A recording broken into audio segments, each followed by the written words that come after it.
Good morning, folks. This is Greg Judy at Green Pastures Farm. Today, we just got through with a cattle drive. We took it from the Judy North place down to what we call Jan's Farm, which is about a half a mile down the road.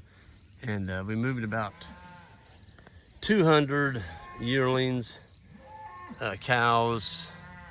I think there's 7 bulls in here, the machos, 2021 machos. And then there's about 110 baby calves. And we made a really nice cattle drive. It came down the road, nothing was left behind. The boys are real good about joining them all together. So they found all the babies, the last 5 to 6 that have been born, and accounted for those. And I got in the front, Isaac rolled the wire up, and we took off. And I've got another fellow here today. Dan, you want to say hi? Hello.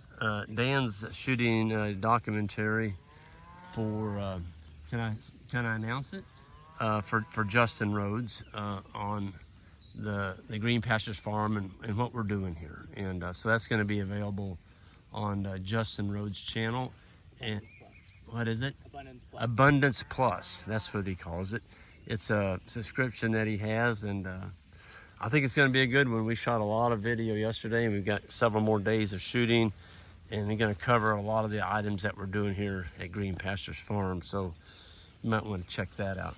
But look at those animals, folks. We're in a drought. That one's in heat.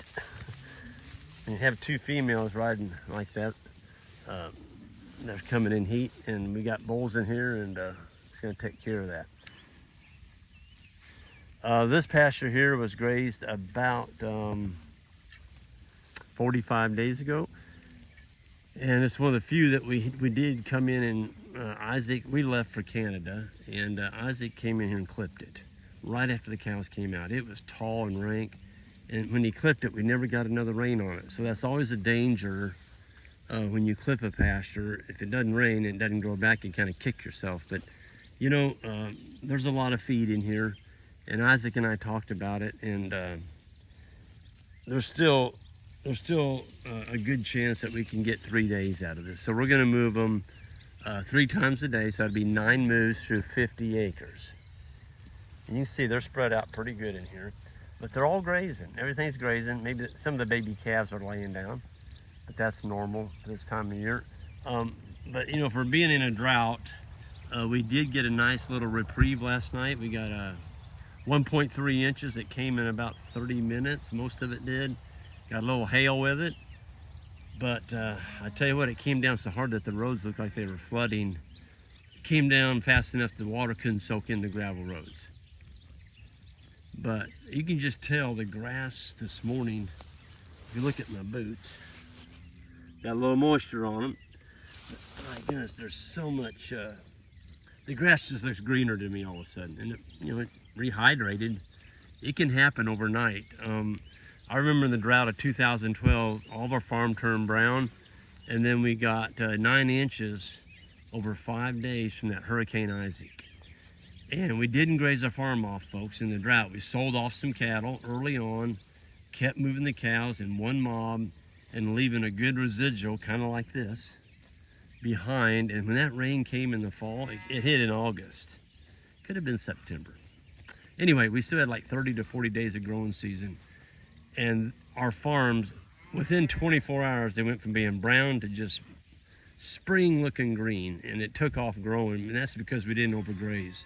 So again, learn to leave more behind. Don't take it all. And we like to leave, 3/4 of the plants behind, because when it gets hot and dry, you've got something there protecting your ground. So I know there's people that subscribe to, I don't know what they call it, take it all or total grazing, whatever it's called, I don't know, but I guess that works if you got irrigation. But out here in Missouri, where you go 90 days without rain, if you take it all, you're gonna have to sell your cows, because you're not gonna have anything to graze. It's not gonna grow back. So be careful where you live. If you can't put down irrigation, you may not want to take it all. We can't do that. We got to depend on rain, and we know what we've got in front of us. We don't know when it's going to rain again. So Here's our trees. The boys came in here this year and we found out what we planted.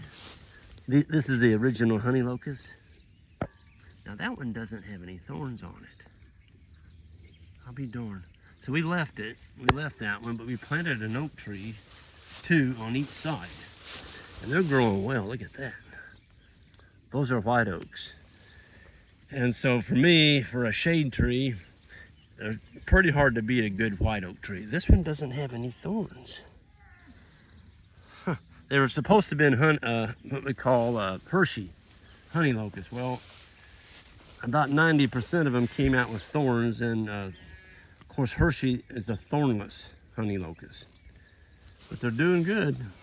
The key to your trees growing good, folks, is make sure you put down 4 to 6 inches of wood chips in there to keep the fescue from taking all the moisture from your tree.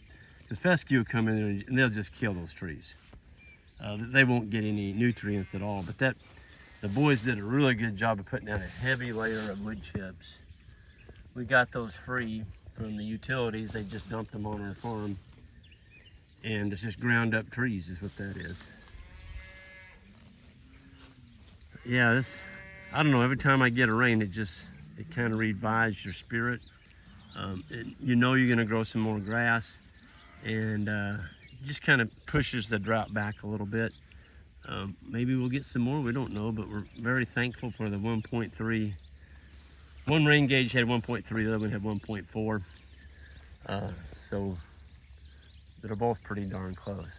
Anyway, I'm gonna get going here. We're gonna be moving these cows again around 1 o'clock today, and they're gonna get another big fresh patch of grass out there. And we're finding out if you move the wire, they'll move.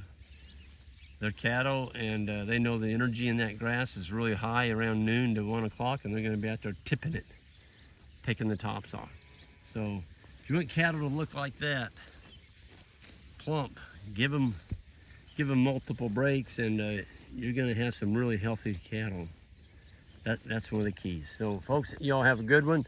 And anybody looking for some really good grass genetic heifers, we've got them for sale now on our farm webpage, greenpasturesfarm.net. And there's also a macho bull posted on there as well. If you're needing a good bull herd sire, you're gonna find them any better than what's posted on that website. Y'all have a good one, and we'll see you next time.